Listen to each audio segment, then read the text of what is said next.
लोणावळ्यातील कार्ला येथील एकविरा गडावर चैत्र यात्रेच्या निमित्तानं पार पडलेला पालखी सोहळा मोठ्या उत्साहात संपन्न झाला। हजारो भाविकांनी देवीचं दर्शन घेत पारंपरिक विधी पार पाडले। मात्र सोहळ्यानंतर पायथा मंदिर परिसरात अचानक दोन गटांमध्ये वाद निर्माण होऊन परिस्थिती तणावपूर्ण बनली होती।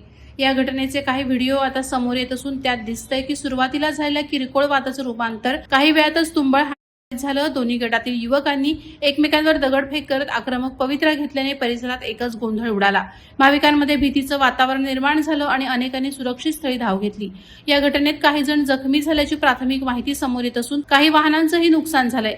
घटनास्थळी पोलीस आणि आयोजकांनी तात्काळ धाव घेत परिस्थिती नियंत्रणात आणली। वाढता तणाव लक्षात घेता अतिरिक्त पोलीस बंदोबस्त तैनात करण्यात आला आहे।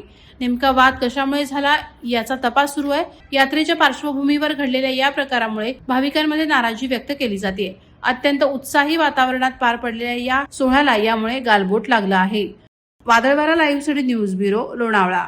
नवी मुंबई व रायगड जिल्ह्यातील ताज्या बातम्या आणि घडामोडींसाठी सबस्क्राईब करा वादळवारा लाईव्ह चॅनल आणि दाबा बेल आयकॉन।